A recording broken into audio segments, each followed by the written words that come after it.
India आघाडीमध्ये होते तेव्हा तुम्ही बिहारचं नाव काढलं नाही.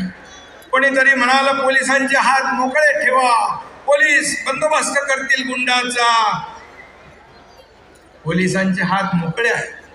आज गृहमंत्री समर्थ आहेत, सक्षम आहेत. आज तुम्हाला मी एवढं सांगेन, ज्यांच्या काळामध्ये पोलिसांचे हात यांनी मोकळे सोडले त्यांनी 100 कोटी गोळा केले आणि गृहमंत्री पण जेलमध्ये गेले. हे माहीत आहे ना आपल्याला.